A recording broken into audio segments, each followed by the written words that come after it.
enfim.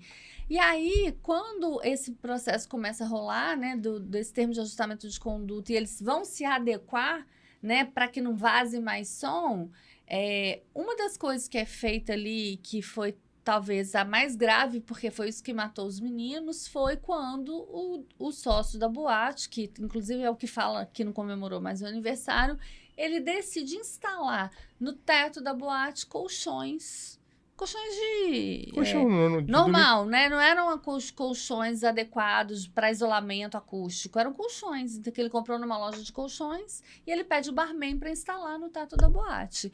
É esse colchão que vai liberar o cimento e que vai então matar os meninos ali. Por asfixia. Nós não tivemos, a gente teve um caso só de morte em que a pessoa ficou, eu esqueci, vou lembrar o nome, quando ela morre queimada, né? Esqueci agora, me fugiu. Carbonizada. Um caso só de um menino, os outros todos asfixiados. Então, essa cena do ginásio que te impactou, da série, é isso. Porque os meninos pareciam que estavam dormindo. Sim. Entendeu? Exatamente e aí você isso. tem lá várias fileiras de jovens, né? Porque foram 242 mortos, meninos de um lado, meninas do outro, os celulares. Aquela cena é absolutamente real. Quando mostra ele mancha.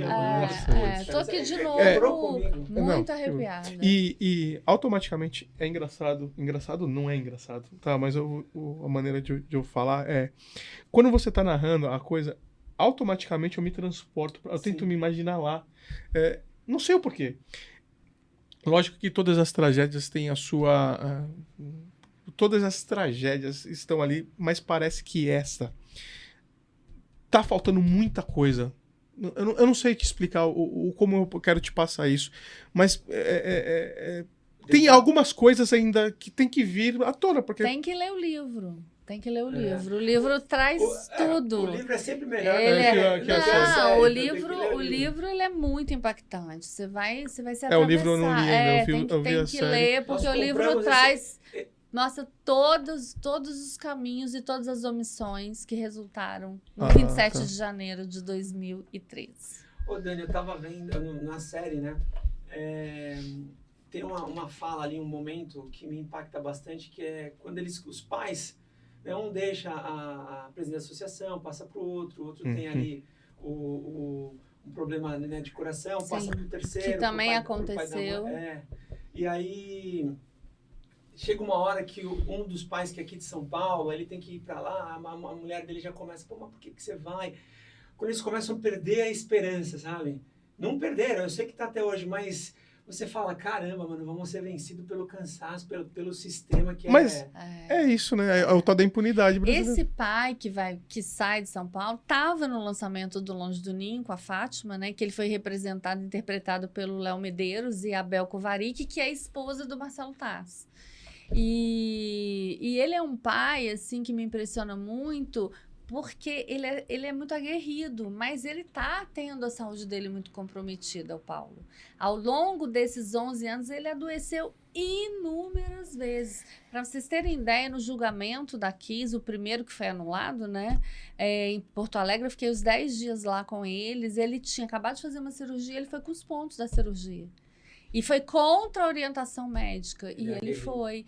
Ele é muito aguerrido, ele é muito, muito guerreiro, ele é um cara incrível e incansável. A série mostra que ele que ia para Brasília. E aí é exatamente isso, ele é incansável. Esses pais que foram representados na série são incansáveis. Assim, o Flávio, que é o pai da Mari, que é a André, na verdade, né, ele é um cara que ele fez vigília, né, em Brasília. Ele fez vigília em Brasília para tentar reverter a anulação do julgamento. Então, algumas vezes as famílias se revezavam, mas algumas vezes ele ficou sozinho, na frente dos tribunais. Aquela cena, eu não vou dar spoiler, mas vou saber perguntar aqui. Aquela cena onde ele faz aquela sustentação oral ali, foi real?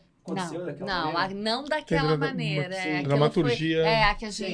Aquela cena não, foi uma construção. Mas essa fala dele, essa defesa dele, eles visitaram, assim, eu não sei como o Flávio consegue fazer isso, mas de visitar todos os ministros, de teve um momento, essa cena não tá na série, mas que ele foi num dos tribunais e ele conseguiu ser recebido pelo ministro e tal, e ele pegou as fotos de dentro da boate e colocou em cima da mesa, assim, e falou, e se fosse tua filha?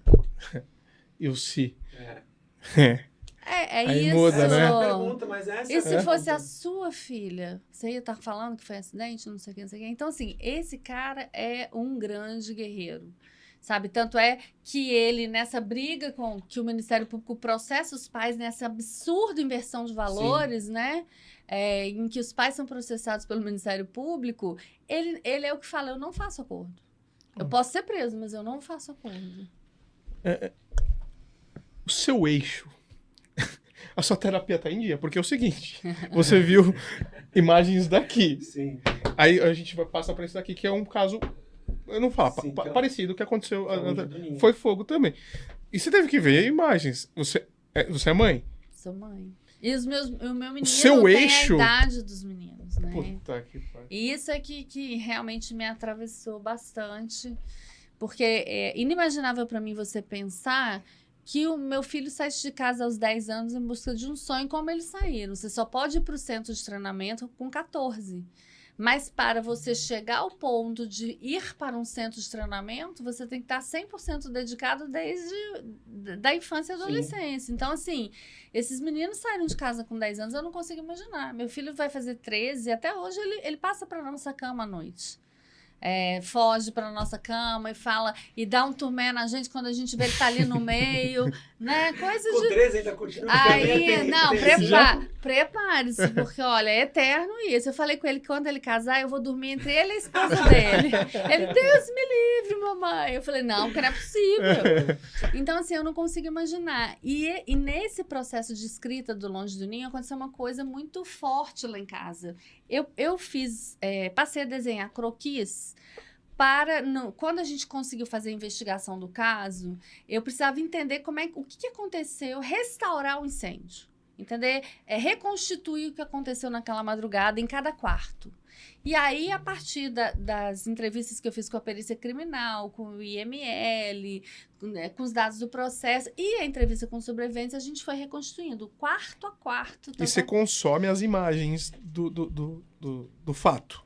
Se eu como, não entendi a Não, pergunta. você vê fotos do cara. Sim, claro.